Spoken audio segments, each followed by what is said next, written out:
दोस्तों, भारत में अंग्रेजों के आने से यहाँ की शिक्षा प्रणाली में एक बहुत बड़ा शिफ्ट आया। अंग्रेजों के आगमन से पहले भारतीय शिक्षा प्रणाली गुरुकुल पर आधारित थी, जहाँ विद्यार्थी अपने गुरुओं से प्राकृतिक परिवेश में शिक्षा प्राप्त करते थे।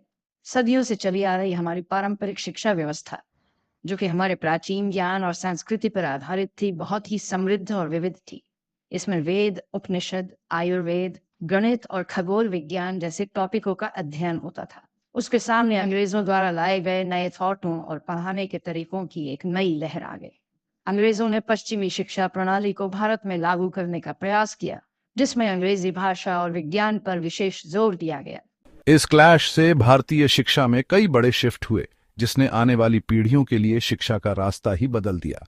भारतीय विद्यार्थियों को अब अंग्रेजी भाषा में शिक्षा प्राप्त करनी पड़ी, जिससे उनकी सोच और दृष्टिकोण में भी शिफ्ट आया। अंग्रेजों ने जहां एक और नए विचार और संस्थान स्थापित किए, वहीं उन्हें भारत की प्रेजेंटा शिक्षा व्यवस्था की जटिलताओं से भी जूझना पड़ा। उन्होंने कई नए स्कूल और कॉलेज स्थापित किए, जिनमें आधुनिक विज्ञान और तकनीकी शिक्षा दी जाती थी।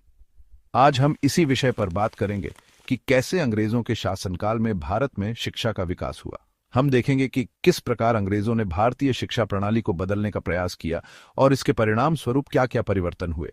सबसे पहले हम उस समृद्ध और विविध पारंपरिक शिक्षा प्रणाली को समझेंगे जो अंग्रेजों के आने से पहले भारत में मौजूद थी। यह प्रणाली न केवल शैक्षिक बल्कि नैतिक और आध्यात्मिक शिक्षा पर भी जोर देती थी।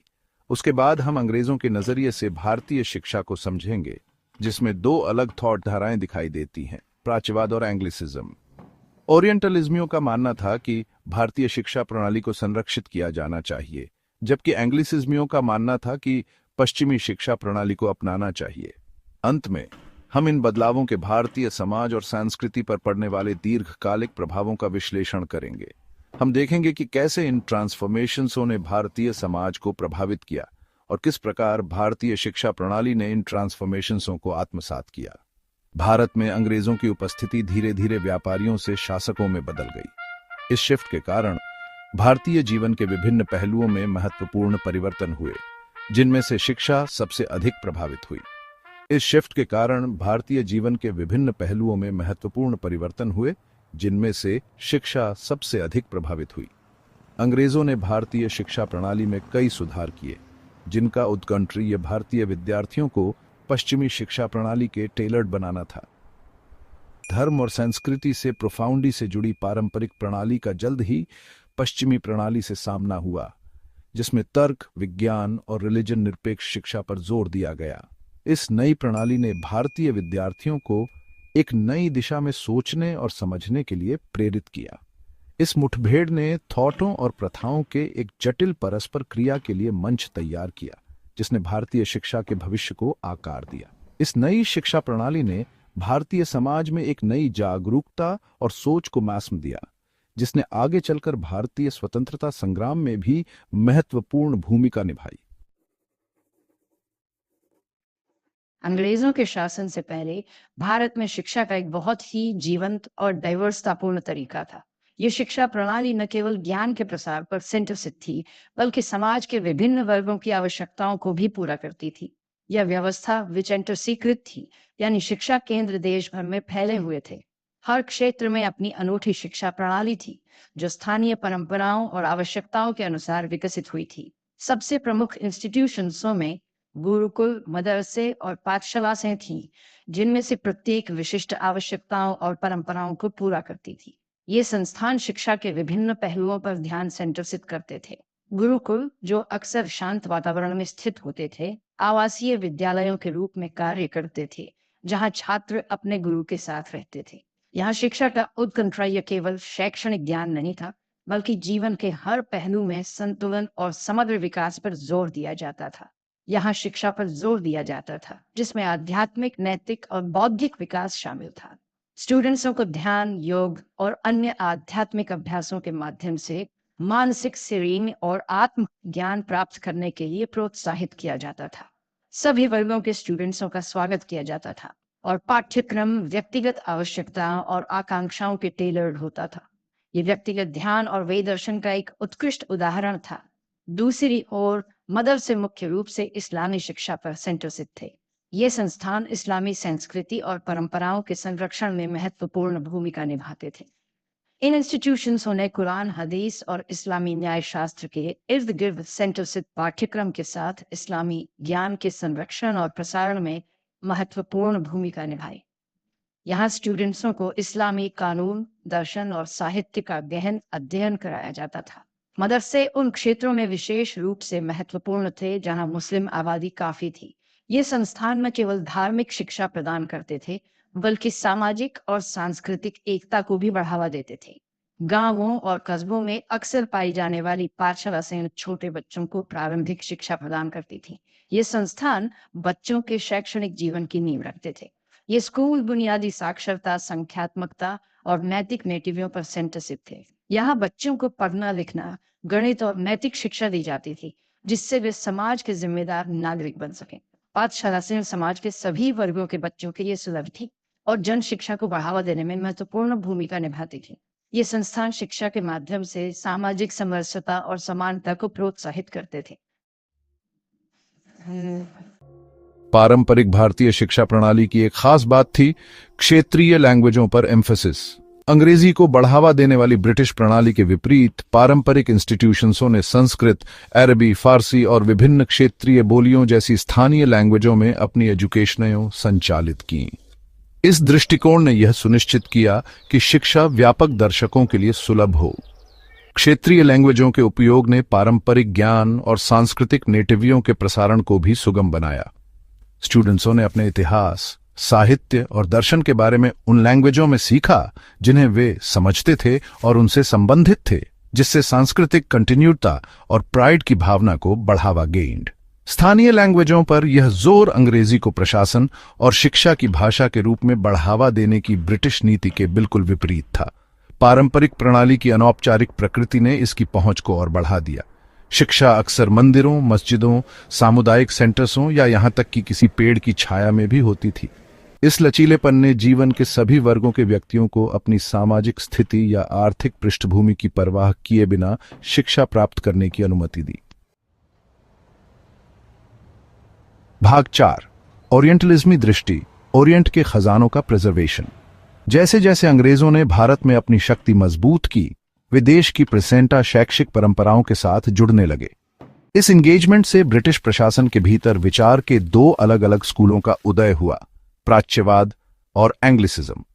ओरिएंटलिज्मी, जैसा कि उनके नाम से पता चलता है, ओरिएंट और उसके प्राचीन ज्ञान से मोहित थे। वे पारंपरिक भारतीय ज्ञान प्रणालियों, लैंग्वेजों और साहित्य के संरक्षण और अध्ययन में विश्वास करते थे। उन्होंने अंग्रेजी के साथ साथ शिक्षा में संस्कृत, अरबी और फारसी के निरंतर उपयोग की वकालत की।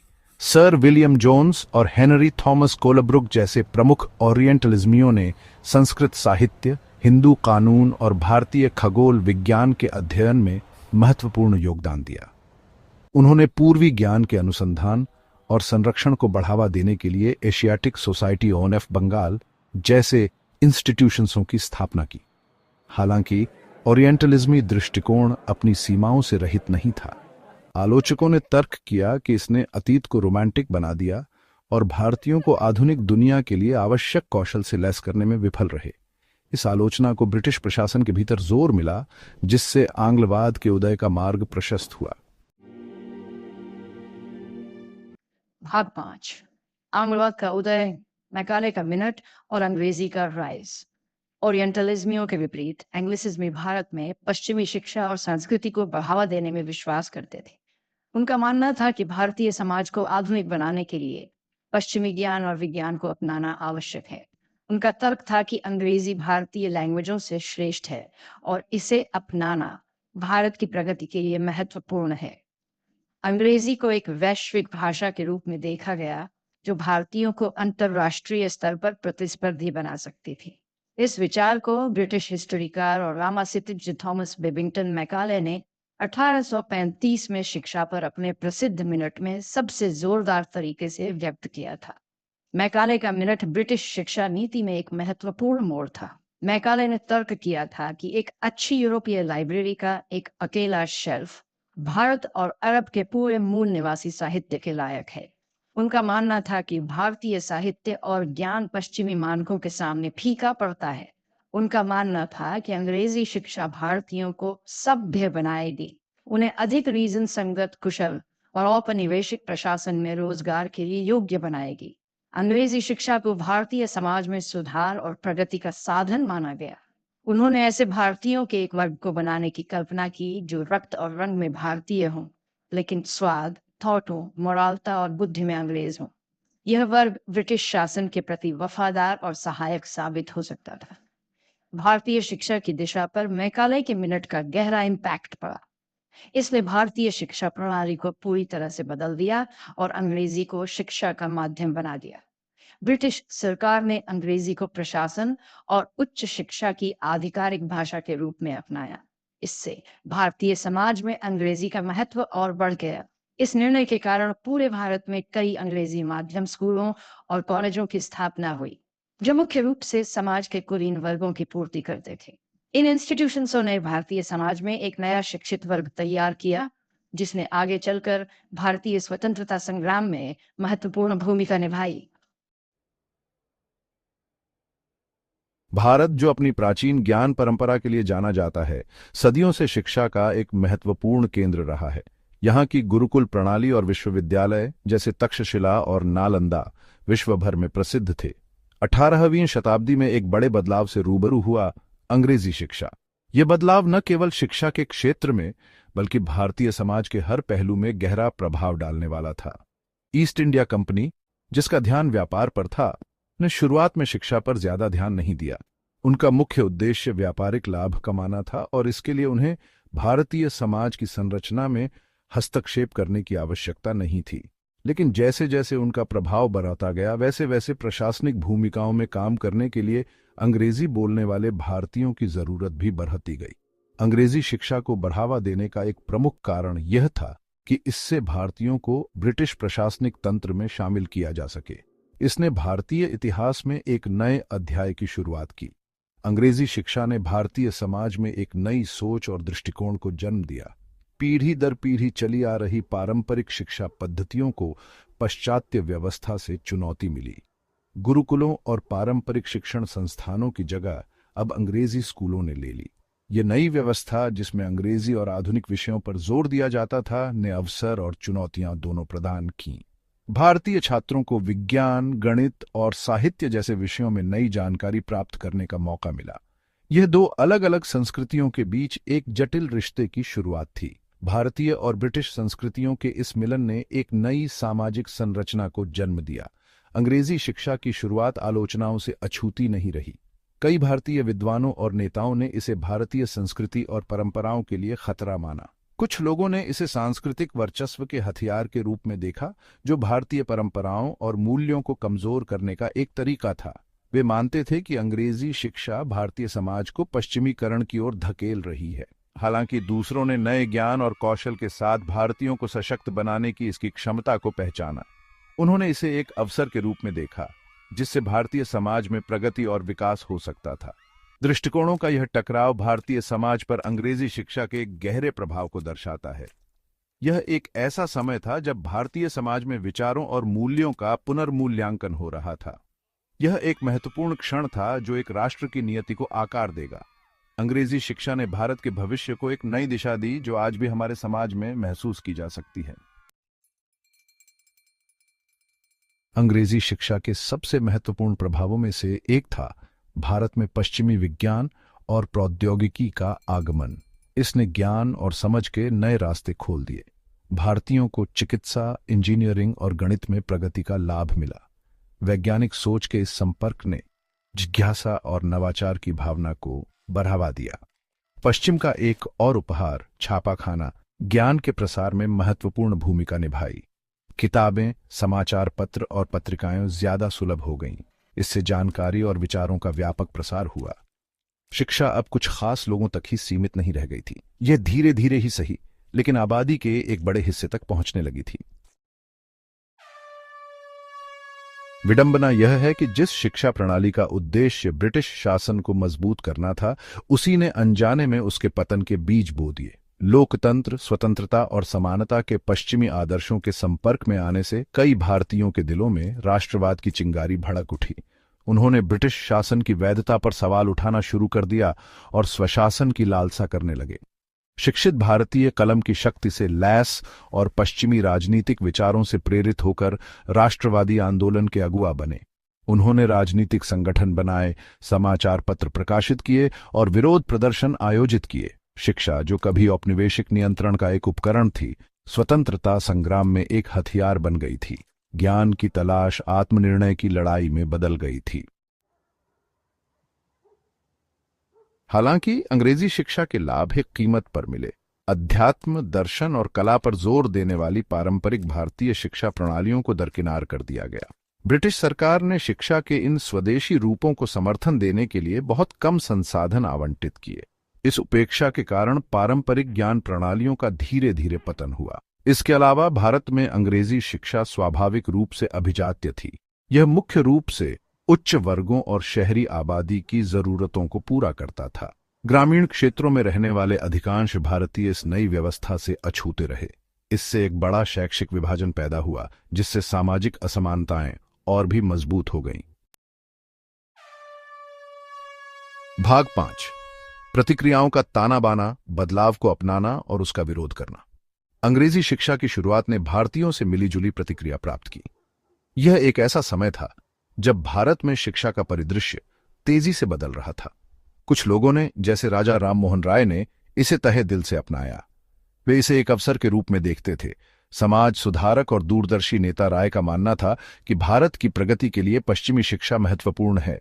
उन्होंने महसूस किया कि यह भारत को वैश्विक मंच पर प्रतिस्पर्धा करने में सक्षम बनाएगा। उन्होंने अंग्रेजी और आधुनिक विज्ञान सीखने की वकालत की। उनका मानना था कि यह ज्ञान भारत के युवाओं को सशक्त बनाएगा। उन्होंने इसे भारतीय समाज का उत्थान करने के साधन के रूप में देखा। उनके विचार में यह सामाजिक और आर्थिक सुधार का मार्ग प्रशस्त करेगा। हालांकि अन्य लोगों ने अंग्रेजी शिक्षा को संदेह और प्रतिरोध की नजर से देखा। वे इसे एक सांस्कृतिक आक्रमण मानते थे। उन्होंने इसे भारतीय संस्कृति और पहचान के लिए खतरा माना। उनका डर था कि यह हमारी परंपराओं और मूल्यों को कमजोर कर देगा। वे शिक्षा की पारंपरिक प्रणालियों से चिपके रहे, उन्हें भारतीय मूल्यों और ज्ञान के भंडार के रूप में देखा। उनके लिए यह हमारी सांस्कृतिक धरोहर को संरक्षित करने का एक तरीका था। प्रतिक्रियाओं का यह स्पेक्ट्रम भारतीय समाज की विविधता और अपने औपनिवेशिक अतीत के साथ उसके जटिल संबंध को दर्शाता है। यह दिखाता है कि कैसे विभिन्न दृष्टिकोण और विचारधाराएं एक साथ अस्तित्व में रह सकती हैं। भाग 6, बाजी पलटना। भारतीयों ने शिक्षा की कमान संभाली। अपनी सीमाओं के बावजूद अंग्रेजी शिक्षा ने भारतीयों को नए उपकरण और दृष्टिकोण प्रदान किए। उन्होंने अपनी शर्तों पर पश्चिमी ज्ञान से जुड़ना शुरू कर दिया, अपनी जरूरतों और आकांक्षाओं के अनुरूप इसे अपनाया और इसकी पुनर्व्याख्या की। इससे भारतीय विद्वानों, विचारकों और सुधारकों की एक नई पीढ़ी का उदय हुआ। भारतीयों ने अपने स्वयं के शिक्षण संस्थानों की स्थापना शुरू कर दी, जिसमें पश्चिमी और पारंपरिक भारतीय शिक्षा दोनों के तत्व शामिल थे। उन्होंने एक ऐसी शिक्षा प्रणाली बनाने की कोशिश की जो भारतीय संदर्भ के लिए प्रासंगिक हो और अपने लोगों की जरूरतों को पूरा करती हो। इसने शैक्षिक आत्मनिर्भरता की दिशा में एक आंदोलन की शुरुआत को चिह्नित किया। भाग 7, महात्मा का मार्ग, लोगों के लिए शिक्षा का गांधी जी का दृष्टिकोण। राष्ट्रपिता महात्मा गांधी औपनिवेशिक शिक्षा प्रणाली के मुखर आलोचक थे। उनका मानना था कि यह भारतीयों को उनकी जड़ों से अलग करता है और हीनता की भावना को बढ़ावा देता है। गांधी जी ने शिक्षा की एक ऐसी प्रणाली की कल्पना की जो भारतीय मूल्यों में निहित हो और जनता की जरूरतों को पूरा करती हो। उन्होंने नई तालीम या बुनियादी शिक्षा की वकालत की, जिसमें व्यावहारिक अनुभव और मैनुअल कौशल के माध्यम से सीखने पर जोर दिया गया था। गांधी जी का मानना था कि शिक्षा व्यक्तियों को आत्मनिर्भर बनने और एक न्यायपूर्ण और न्यायसंगत समाज के निर्माण में योगदान करने के लिए सशक्त बनाए। भाग 8, टैगोर की शरणस्थली, शांति निकेतन और रचनात्मकता का विकास। प्रसिद्ध कवि और दार्शनिक रवींद्रनाथ टैगोर ने शिक्षा का एक अलग फिर भी समान रूप से सम्मोहक दृष्टिकोण प्रस्तुत किया। उन्होंने शांति निकेतन में विश्व भारतीय विश्वविद्यालय की स्थापना की, एक ऐसी जगह जहां छात्र प्रकृति के साथ सामंजस्य बिठाकर सीख सकें और भारतीय संस्कृति की समृद्धि को अपना सकें। टैगोर के दृष्टिकोण ने समग्र विकास, रचनात्मकता को बढ़ावा देने, आलोचनात्मक सोच और कला, संगीत और साहित्य के प्रति गहरी प्रशंसा पर जोर दिया। उनका मानना था कि शिक्षा को व्यक्ति की क्षमता का पोषण करना चाहिए और विविध संस्कृतियों के बीच एकता की भावना को बढ़ावा देना चाहिए। भाग 9, गढ़ी गई विरासत, एक स्वतंत्र और जीवंत शिक्षा की ओर। भारत पर अंग्रेजी शिक्षा का प्रभाव एक जटिल और बहुआयामी कहानी है। यह कहानी केवल शिक्षा तक सीमित नहीं है, बल्कि समाज के हर पहलू को छूती है। यह सकारात्मक और नकारात्मक दोनों तरह के महत्वपूर्ण बदलाव लेकर आया। एक ओर इसने भारतीय समाज में नए ज्ञान और विचारों को पेश किया, जिससे विज्ञान, साहित्य और कला के क्षेत्र में प्रगति हुई। लेकिन साथ ही इसने पारंपरिक प्रणालियों के पतन का कारण भी बना, जैसे गुरुकुल और अन्य स्थानीय शिक्षा प्रणालियां। इसने एक राष्ट्रीय जागृति को जन्म दिया, जिसने स्वतंत्रता संग्राम को नई ऊर्जा दी। लेकिन साथ ही सामाजिक विभाजन भी पैदा किए, जो आज भी हमारे समाज में देखे जा सकते हैं। हालांकि इस मुठभेड़ की सबसे स्थायी विरासत शायद यही है कि भारतीयों ने इस पर कैसे प्रतिक्रिया दी। उन्होंने इसे केवल स्वीकार नहीं किया, बल्कि अनुकूलित किया, विरोध किया और अंततः अपने रास्ते खुद बनाए। इस प्रक्रिया में उन्होंने एक नई शिक्षा प्रणाली की नींव रखी, जो भारतीय मूल्यों और संस्कृति को समाहित करती है। गांधी और टैगोर जैसे नेताओं के विचार आज भी भारतीय शिक्षा प्रणाली को प्रेरित और आकार देते हैं। उनके दृष्टिकोण ने शिक्षा को एक नया आयाम दिया। उनके योगदान ने एक स्वतंत्र और सांस्कृतिक रूप से समृद्ध शिक्षा प्रणाली का मार्ग प्रशस्त किया है, जो न केवल अकादमिक उत्कृष्टता पर जोर देती है, बल्कि नैतिक और सांस्कृतिक मूल्यों को भी महत्व देती है। यह प्रणाली भविष्य की पीढ़ियों को सशक्त बनाने का प्रयास कर रही है, ताकि वे एक बेहतर समाज का निर्माण कर सकें।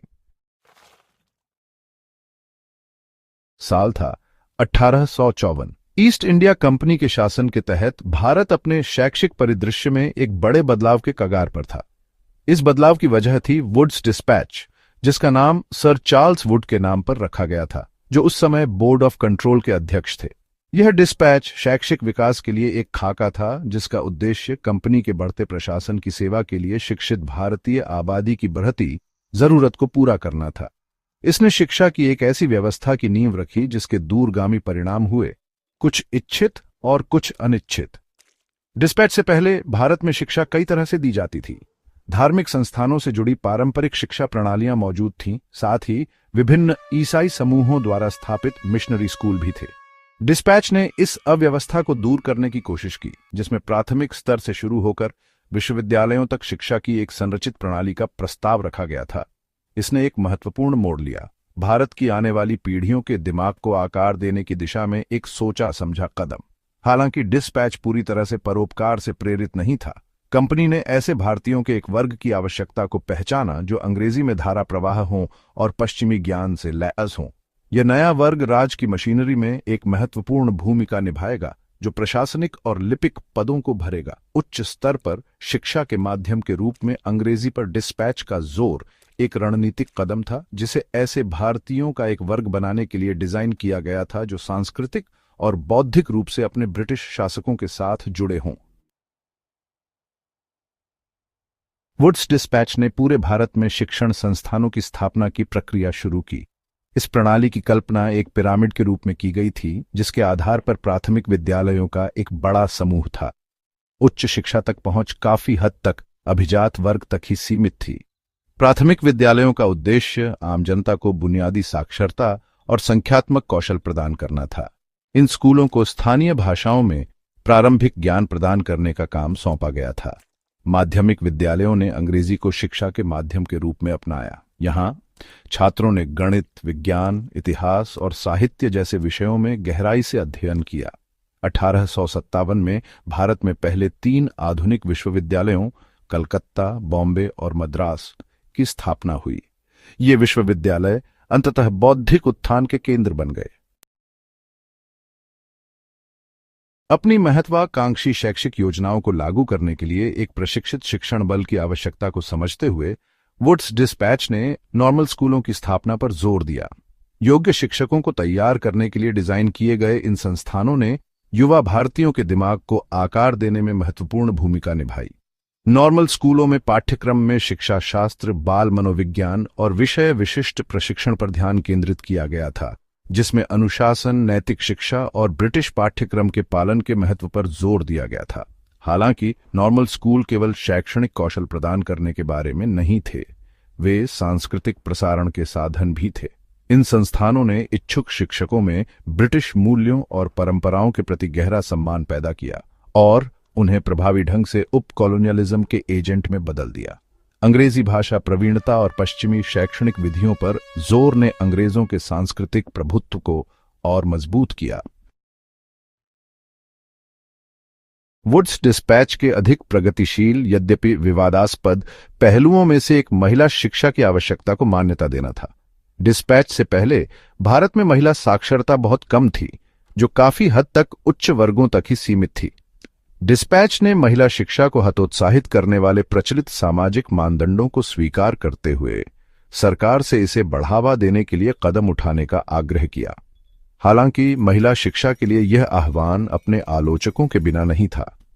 भारतीय समाज के रूढ़िवादी वर्ग ने इसे पारंपरिक मूल्यों और पारिवारिक ढांचों के लिए खतरे के रूप में देखा। उन्हें डर था कि महिलाओं को शिक्षित करने से वे बहुत अधिक स्वतंत्र हो जाएंगी और मौजूदा सामाजिक व्यवस्था को चुनौती देंगी।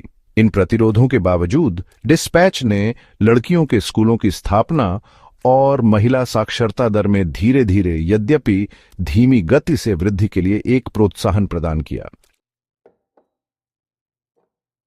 भाग 5, साम्राज्य की कक्षा, नियंत्रण के एक साधन के रूप में शिक्षा। जबकि वुड्स डिस्पैच ने निस्संदेह भारत में शिक्षा के विस्तार का नेतृत्व किया, ब्रिटिश लोगों के अंतर्निहित उद्देश्यों को स्वीकार करना महत्वपूर्ण है। डिस्पैच अपने मूल में साम्राज्य का एक उपकरण था, जिसे औपनिवेशिक शक्ति के हितों की पूर्ति के लिए डिजाइन किया गया था। अंग्रेजों ने माना कि एक पश्चिमी शिक्षित भारतीय अभिजात वर्ग शासकों और शासित लोगों के बीच एक मूल्यवान मध्यस्थ के रूप में काम कर सकता है, जो राज्य के सुचारू कामकाज को सुगम बनाता है।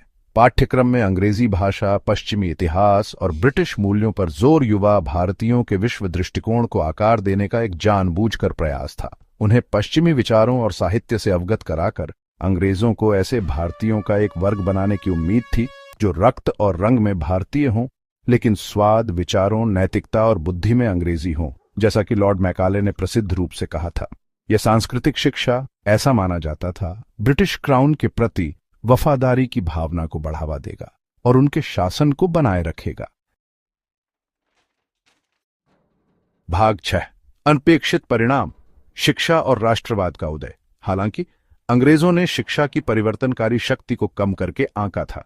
जिस व्यवस्था को उन्होंने अपने शासन को मजबूत करने के लिए सावधानीपूर्वक तैयार किया था, वह अंततः उसके पतन का कारण बनेगी। शिक्षा का प्रसार, विशेष रूप से विश्वविद्यालय स्तर पर, भारतीयों की एक नई पीढ़ी के उद्भव का कारण बना, जो लोकतंत्र, स्वतंत्रता और आत्मनिर्णय के पश्चिमी आदर्शों के संपर्क में थे।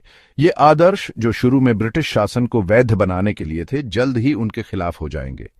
विश्वविद्यालय, जिनकी कल्पना ब्रिटिश प्रभाव के गढ़ के रूप में की गई थी, राष्ट्रवादी भावना के केंद्र बन गए। दुनिया के अन्य हिस्सों में पश्चिमी राजनीतिक विचार और राष्ट्रीय आंदोलनों के इतिहास से अवगत भारतीय छात्रों ने ब्रिटिश शासन की वैधता पर सवाल उठाना शुरू कर दिया। उन्होंने वाद विवाद समितियों का गठन किया, समाचार पत्र प्रकाशित किए और विरोध प्रदर्शन आयोजित किए, जिसमें अधिक स्वायत्तता और अंततः पूर्ण स्वतंत्रता की मांग की गई। भाग 7, एक राष्ट्र का निर्माण, स्वतंत्रता आंदोलन के केंद्र के रूप में विश्वविद्यालय। कलकत्ता, बॉम्बे और मद्रास में स्थापित विश्वविद्यालय भारतीय स्वतंत्रता आंदोलन के केंद्र बन गए। ये संस्थान, जो शुरू में ब्रिटिश क्राउन के वफादार विषयों का उत्पादन करने के लिए थे, राष्ट्रवादी नेताओं के लिए प्रजनन स्थल बन गए, जो साम्राज्य की नींव को चुनौती देंगे। इन विश्वविद्यालयों की कक्षाओं और गलियारों में स्वशासन, नागरिक स्वतंत्रता और भारत के भविष्य के बारे में जोशीले वाद विवाद गूंजते रहे। इन विश्वविद्यालयों ने ऐसे नेताओं की एक आकाशगंगा का निर्माण किया, जिन्होंने स्वतंत्र भारत के भाग्य को आकार दिया। इन पवित्र हॉल से कानूनी दिग्गज, उग्र वक्ता और चतुर रणनीतिकार उभरे, जो सभी एक स्वतंत्र भारत के अपने साझा सपने से एकजुट थे। अंग्रेजों ने वफादार प्रजा का एक वर्ग बनाने की अपनी खोज में अनजाने में उन्हीं व्यक्तियों का पोषण किया था जो उनके साम्राज्य का अंत करेंगे। भाग 8 कक्षाओं से युद्ध के मैदानों तक स्वतंत्रता संग्राम के शिक्षित नेता।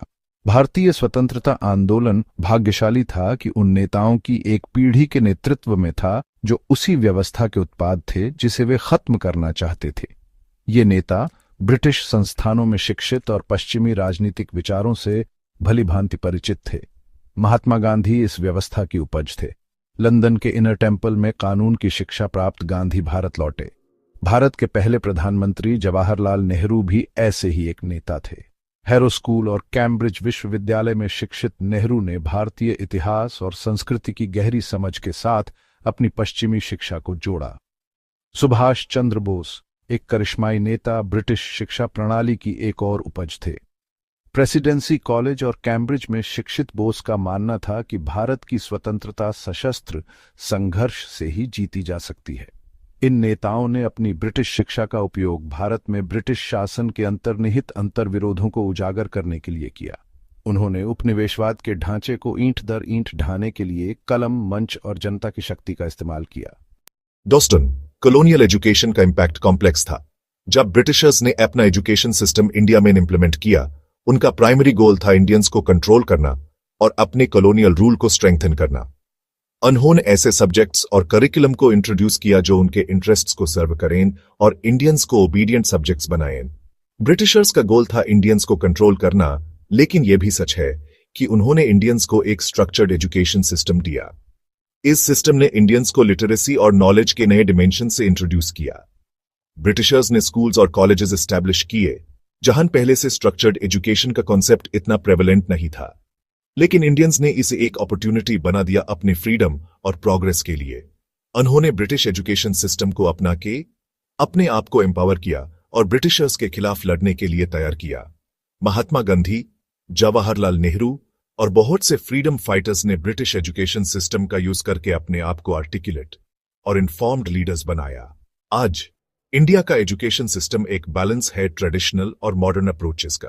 ह्यूमेर स्कूल्स और कॉलेजेस में आज भी वही स्ट्रक्चर्ड लर्निंग है जो ब्रिटिशर्स ने इंट्रोड्यूस की थी, लेकिन अब हमारे करिकुलम में इंडियन कल्चर, हिस्ट्री और वैल्यूज को भी इक्वली एम्फसाइज किया जाता है। टेक्नोलॉजी और मॉडर्न टीचिंग मेथड्स ने भी एजुकेशन को और एक्सेसिबल और एंगेजिंग बनाया है। और हमें यह याद रखना चाहिए कि एजुकेशन का असली पर्पस एम्पावरमेंट है, डोमिनेशन नहीं। एजुकेशन का मकसद है इंडिविजुअल्स को एम्पावर करना, उन्हें क्रिटिकल थिंकिंग और प्रॉब्लम सॉल्विंग स्किल्स से इक्विप करना ताकि वो अपने और अपने सोसाइटी के लिए कंस्ट्रक्टिव कंट्रीब्यूशंस कर सकें।